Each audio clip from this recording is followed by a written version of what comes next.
আবার স্বাগত একুশে বিজনেসের সঙ্গে আছি মহিমা পলি। দর্শক, আপনারা জানেন যে 1:40 ঢাকা স্টক এক্সচেঞ্জের লেনদেনের সমাপ্তি হয়েছে এবং আজকে ঢাকা স্টক এক্সচেঞ্জের লেনদেনের যে চিত্র আমরা দেখছি সেটা একটু দিন শেষের আপডেট দেখে নিব। কিন্তু আজকে আমরা যেমনটা দেখতে পাচ্ছি, আজকেও কিন্তু ব্যাংকিং সেক্টরের সবচেয়ে বেশি লেনদেন হয়েছে এই সেক্টরটিতে এবং সেটি 23.38%, যা 210 কোটি টাকার মতো লেনদেন হয়েছে। আমরা যদি দিন শেষে সূচকের অবস্থানটা একটু দেখে নিই, ঢাকা স্টক এক্সচেঞ্জে যেমনটা দেখতে পাচ্ছেন আপনারা 45 পয়েন্টের মতো বেড়ে 5,600 পয়েন্টের সূচকের অবস্থান রয়েছে এবং যে কটি প্রতিষ্ঠানের মধ্যে লেনদেন হয়েছে তার মধ্যে কয়টি প্রতিষ্ঠানের দর বেড়েছে এবং কয়টি প্রতিষ্ঠানের দর হারিয়েছে সেটা একটু দেখে নিব আমরা। আপনারা দেখছেন যে দর বাড়ার সংখ্যাটাই কিন্তু বেশি রয়েছে। সপ্তাহের শেষ কার্যদিবসে কিন্তু বেশ ভালো একটা গতি নিয়ে ঢাকা স্টক এক্সচেঞ্জে লেনদেন সমাপ্তি হয়েছে, যেখানে 247টি প্রতিষ্ঠানের শেয়ারের দর বেড়েছে।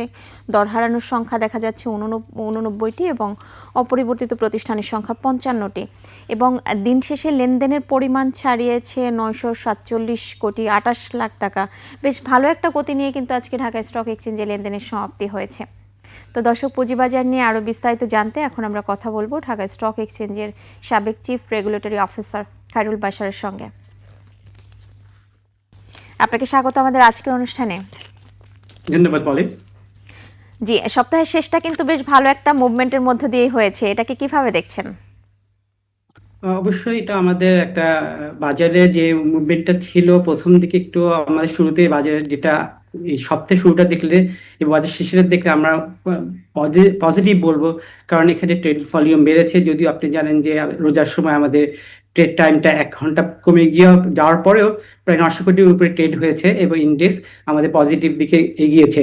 সেদিক দিয়ে আমি বলবো, এবং ব্যাংকিং সেক্টর আপনি যেটা বললেন প্রথমে, খুব ভালো একটা মুভমেন্টে গিয়েছে এবং 210 কোটির উপরে ট্রেড হওয়া মানে ব্যাংকিং সেক্টরকে আমরা সবসময় পুঁজিবাজারে একটা একটা শক্তিশালী একটা সেক্টর ধরা হয় এবং যাদের অর্থনৈতিক বিচারে আমাদের গভর্নেন্স ইস্যুতে এবং ডিসক্লোজার ইস্যুতে সবসময় ব্যাংকিং সেক্টর ভালো ভূমিকা রাখে। তা সেখানে সেই সেক্টরের মুভমেন্ট মানে বোঝা যাচ্ছে এখানে নতুন ফ্রেশ ইনভেস্টমেন্ট আসছে বাজারে এবং ইনস্টিটিউশনাল ইনভেস্টরও এখানে দিকে এসছে। এবং আমাদের জানেন যে আমাদের অর্থনীতিতে ব্যাংকিং একটা বড় ভূমিকা রাখে। তো ব্যাংকিং সেক্টর মুভ করা মানে আমাদের একটা পজিটিভ একটা ইঙ্গিত দিচ্ছে বাজারের দিকে। জি, এটা কিন্তু বেশ কিছুদিন ধরেই ব্যাংকিং সেক্টরের বেশ ভালো একটা মুভমেন্ট রয়েছে বাজারের জন্য এবং যেটা আপনি বলছিলেন যে সেটার উপর ভর করেই কিন্তু এই যে বাজারের টার্নওভারের যে গতি সেটাও বেড়েছে। অর্থাৎ এই যে ব্যাংকিং সেক্টরের যে মুভমেন্ট, এটা আসলে কতদিন চলমান থাকবে বা বাজারের এই যে পজিটিভ একটা ধারা সেটাই বা কতদিন থাকতে পারে? এটা তো আসলে বাজারকে তো এভাবে প্রেডিক্ট করা সম্ভব না। আমাদের বাজারে এর সাথে অনেক কিছু ম্যাক্রোইকোনমিক ইস্যুস এবং আমাদের রিফর্ম ইস্যুস, আমাদের নতুন সরকার এসেছে তাদের রিফর্ম ইস্যুস, বেশ কিছু জিনিস এখানে কিন্তু প্রভাব ফেলে। এমন না যে আমাদের প্রত্যেক সময় ইন্ডেক্স আপ থাকবে আবার সরাসরি ডাউন হয়ে যাবে। বাজারে একটা ভাইব্রেন্ট ইস্যু থাকে, আপস অ্যান্ড ডাউন বাজারের একটা জি, এটা একটা নরমাল। একটা বিউটি। তা আপনি যেটা বললেন যে কতদিন থাকবে, এটা কখনোই কোনো দেশে কেউই এটা বলতে পারে না। তবে যখন ইনভেস্টর ইনভেস্ট করবে অবশ্যই সে তার তার নিজস্ব ইনভেস্টমেন্ট অ্যানালাইসিস করে এবং তার হরাইজন কি হবে, কতদিনের জন্য সে করবে, সেইভাবে তাদের ইনভেস্টমেন্ট করা উচিত। বাজার কখনো নামবে কখনো উঠবে, এর ভিতরে তাদেরকে অ্যাডজাস্ট করে নিতে হবে এবং তার বিনিয়োগকে সুরক্ষিত করার জন্য তার নিজস্ব একটা অ্যানালাইসিসও থাকার দরকার আছে, যেখানে কোথায় তার টাকাটা বিনিয়োগ করবে। আপনি যেটা বলছেন যে কতদিন থাকবে, এটা প্রেডিক্ট করা সম্ভব না। না, তবে এই আমরা এই প্রশ্নটা আসলে করার পেছনে একটা কারণ ছিল যে বেশ কিছুদিন যে বাজারের যে অবস্থা ছিল সেখান থেকে কিন্তু বিনিয়োগকারীরা একেবারেই মুখ ফিরিয়ে নিচ্ছিলেন। অনেক বিনিয়োগকারী কিন্তু তাদের বিও অ্যাকাউন্ট বন্ধ করেই চলে গিয়েছেন। আমি আসলে সেই বিষয়টাকে সামনে রেখে জানতে চাচ্ছিলাম যে তাহলে কি আমরা ধরে নিতে পারি যে বিনিয়োগকারীদের এই বাজারের প্রতি আস্থা ফিরেছে? না, এই কয়েকটা দিন দেখার পর সাথে সাথে এটা কমেন্ট করা খুবই ঠিক হবে না। এটার জন্য আপনাকে একটা সময় দিতে হবে এবং মার্কেটে যে রিফর্ম চলছে এবং সরকারের অ্যাটিটিউড কি আসছে সেটার উপর এটা ডিপেন্ড করবে। ইনফ্লেশন কি হবে দেশের, আমাদের যে বিনিয়োগের অবস্থা কি হবে, আমাদের ইন্টারেস্ট রেট যেটার সাথে আমাদের ক্যাপিটাল মার্কেটের মুভমেন্টটা জড়িত থাকে। যে জানেন যে সরকারের যে বাংলাদেশ ব্যাংকের যে পলিসি ইন্টারেস্ট কি আছে, সেটার সাথে কিন্তু বিনিয়োগ শিল্পায়নের বিনিয়োগকে মুভ করে। এবং আমাদের যারা টাকা খাটায়, যদি আপনি দেখেন, যদি ফিক্সড ডিপোজিট থেকে যদি মার্কেট রিটার্ন বেটার আসে, তখন এই মার্কেটে আবার টাকা আসে। আবার যদি ইন্টারেস্ট রেট বেড়ে যায়, তখন কিন্তু মার্কেট চলে যায়। তো এখানে আমাদের অনেক ম্যাক্রো এবং মাইক্রো পলিসি ইস্যুস গুলো এখানে এফেক্ট করে।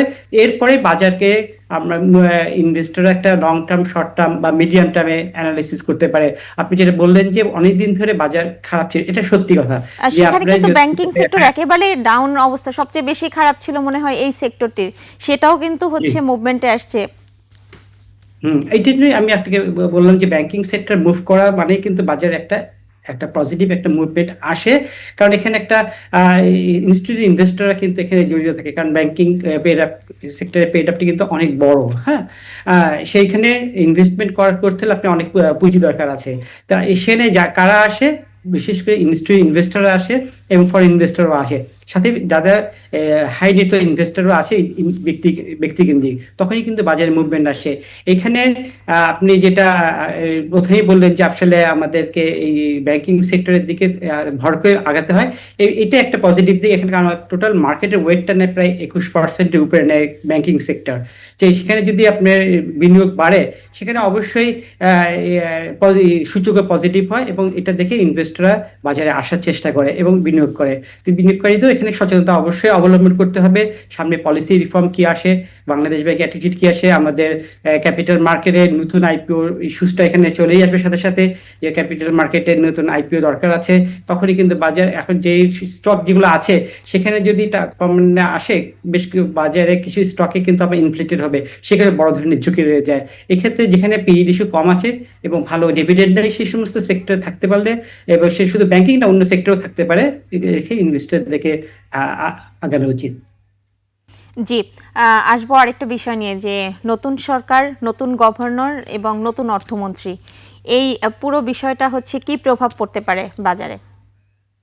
এটা আমি একটু, আপনি প্রথম দিকটা আমি হিন্ট দিয়েছি যে পোস্ট ইলেকশনের আগে বাজার কিন্তু অনেক স্ল্যাম ছিল, কারণ আনসার্টেনিটি ছিল যে ইলেকশনটা হবে কিনা এবং ইলেকশনের পরবর্তী কি অবস্থা হবে। সেই জায়গাটাতে কিন্তু উত্তরণ হয়ে যাওয়ার পরে আপনি জানেন ইলেকশনের পরবর্তীতে ইন্ডেক্সের 200 পয়েন্ট আপ হয়েছিল, বেশ স্ট্রং একটা ভ্যালিউ হয়েছিল। কিন্তু সহসা আবার দেখলেন যে পরপর 3 দিন এটা প্রফিট টেকিং হয়েছে। এটা হওয়ার একটা কারণ ছিল, কারণ আপনার দ্রুত বাজার কিন্তু 200 পয়েন্ট বাড়াও কিন্তু ঠিক না, আবার একাতে পড়াও ঠিক না।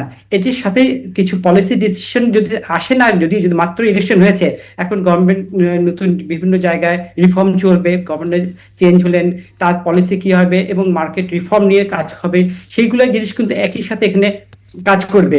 তখন কিন্তু বাজারকে এখন যে হঠাৎ করে উঠে যে 3 দিন বা 4 দিন যে কারেকশন ছিল, সেই জিনিসগুলো কিন্তু আস্তে আস্তে মিনিমাইজ হবে। কি জন্য?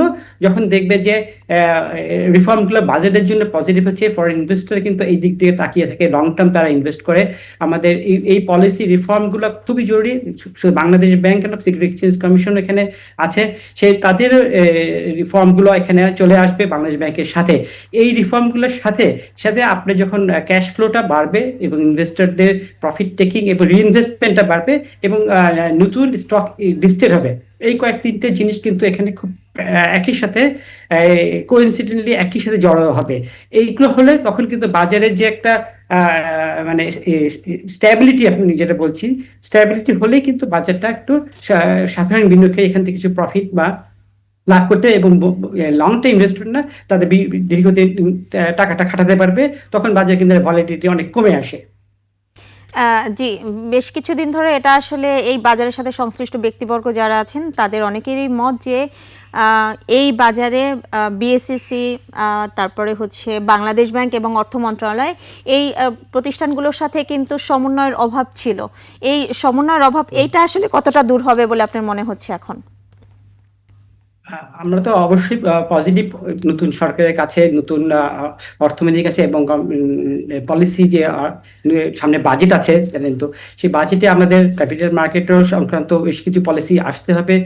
তখন কিন্তু এই আমার মনে হয় এক নতুন পরিস্থিতিতে একটা কোঅর্ডিনেশন অবশ্যই আসবে। সবই আমরা নতুন করে চাই যে মার্কেটকে যেন আগের জায়গায় যেতে না হয়। আগে যেতে না হলে কিন্তু আমাদের পলিসি সাপোর্ট শুধু সিকিউরিটি এক্সচেঞ্জ কমিশনের একের পক্ষে সম্ভব না। এখানে বাংলাদেশ ব্যাংক এবং অর্থমন্ত্রীর যে পজিটিভ অ্যাটিটিউড, এগুলো দরকার আছে বাজারকে একসাথে এগিয়ে নেওয়ার জন্য। এর সাথে আমাদের ফরেন ইনভেস্টররা কিন্তু তাকিয়ে থাকে যে এই যে পলিসি ডিসিশনগুলো আছে এটা যেন স্ট্যাবেল থাকে, দ্রুত যেন চেঞ্জ না হয়, এবং যেই পলিসি ডিসিশনগুলো বাজারকে ক্ষতি করেছে আগে সেইগুলোকে আমরা এলিমিনেশন চাই, যাতে আমাদের লিস্টের সংখ্যা যেন বাড়তে পারে, আমাদের বিনিয়োগকারীদের তার অর্থ যেন সুরক্ষিত থাকে, এবং ফরেন ইনভেস্টর বুঝতে চায় যে আমাদের এখানে প্রাইভেট ইনভেস্টমেন্ট কত দ্রুত আগাচ্ছে। এটাও কিন্তু একটা বড় একটা জায়গা যেখানে ফরেন ডাইরেক্ট ইনভেস্টমেন্ট আসে, সেই সাথে কিছু পোর্টফোলিও ইনভেস্টমেন্ট এখানে জড়িত হয়। এই দিকটা দেখতে হবে আমাদের। ফরেন সাথে আমাদের যে ইনফ্লেশন, আমাদের রিজার্ভ, ফরেন রিজার্ভটা কিন্তু এখানে জরুরি, এবং আইএমএফ এর যে সমস্ত চলমান কার্যক্রম আছে সেগুলো থেকে যদি আমাদের অ্যাসিস্ট্যান্স গুলো আসে, তখন বোঝা যাবে যে আমাদের রিফর্মগুলো সঠিকভাবে আগাচ্ছে। তখন বাজারে একটা স্ট্যাবিলিটি আসবে। কোঅর্ডিনেশন ইফেক্ট ছাড়া কখনোই একটা ক্যাপিটাল মার্কেট সামনের দিকে এগোতে পারবে না। আমরা আশাবাদী এই নতুন সরকারের কাছে এই কোঅর্ডিনেশনটা করতে পারলে আমাদের ইনভেস্টরের কনফিডেন্সটা অনেক বাড়বে। জি, আসবো আরেকটি প্রসঙ্গ নিয়ে, বিদেশি বিনিয়োগ নিয়ে। আমি যদি এখানে একটা স্ট্যাটিস্টিক্স তুলে ধরি, সেখানে জানুয়ারি মাসে ১৯৭ কোটি ৬২ লাখ টাকা বিদেশি বিনিয়োগ হয়েছে শেয়ার বাজারের জন্য। তারা শেয়ার কিনেছেন, সেখানে বিক্রির পরিমাণ ছিল ১৭৯ কোটি ৬১ লাখ টাকা। এই যে বিক্রির চাপটা কিন্তু কম ছিল না, সেটা বেশ ভালোই ছিল। এই বিদেশি বিনিয়োগটা আসলে বাড়ানোর জন্য কি পদক্ষেপ নেওয়া উচিত এই মুহূর্তে? বিদেশি বিনিয়োগকারী, আমি যেটা প্রথমেই বললাম যে স্ট্যাবল পলিসি ডিসিশন দেখতে চায়, যেটা আগে ছিল না। এই ডিসিশনগুলো যদি বাজারের জন্য শুভ হয় এবং স্ট্যাবল থাকে, এবং আমাদের প্রাইভেট বিনিয়োগকে ত্বরান্বিত করতে চায় সেই পলিসি, তখন কিন্তু ফরেন ইনভেস্টরদের টাকাটা ইনফ্লো হবে, এবং একই সাথে আমাদের নতুন স্ক্রিপ্ট বাজারে আনতেই হবে। তাছাড়া কিন্তু ফরেন ইনভেস্টরও কিন্তু তাদের টাকা এখানে খাটাতে একটু দ্বিধা করবে, কারণ দীর্ঘদিন ধরে আপনি জানেন যে নতুন আইপিও না আসাতে এখানে ভালো স্ক্রিপ্টের সংখ্যা বেশ কমে গিয়েছে। বিশেষ করে প্রফিটেবল গভর্নমেন্ট সেক্টর থেকে কিছু স্ক্রিপ্টকে, কিছু কোম্পানিকে অবশ্যই ফার্স্ট ট্র্যাকে লিস্টেড করে একটা বাজারে কিন্তু ভাইব্রেন্সি আনতে হবে। এটা কিন্তু বাজারের জন্য একটা বড় একটা মাইল ফ্লক হতে পারে ফর ইনভেস্টর প্লাস আমাদের জেনারেল এবং ইনস্টিটিউশনাল ইনভেস্টরের ক্ষেত্রে। এবং ফরেন ইনভেস্টরের আমি যেটা বললাম প্রথম থেকে, স্টেবল পলিসি ডিসিশন দেখে প্রাইভেট বিনিয়োগটা বাড়ছে কিনা, এবং গভর্নমেন্টের অ্যাটিটিউড, আমাদের ইকোনমিক রিফর্মটা কত পজিটিভ দিকে নেবে, সেই দিকে থেকে কিন্তু ফরেন ইনভেস্টরটা বাড়ে। তবে আমরা আশাবাদী যে আফটার ইলেকশনে তাকে বেশ কিছু জায়গা থেকে পজিটিভ কিছু আসছে, এবং ফরেন ইনভেস্টর, আমি রিসেন্টলিতে কিছু গত বছরের তুলনায় ফরেন ইনভেস্টর বাড়ছে। জি, আমরাও আশাবাদী। আপনাকে অনেক ধন্যবাদ আজকে আমাদের সঙ্গে যুক্ত হবার জন্য। Thank you so much.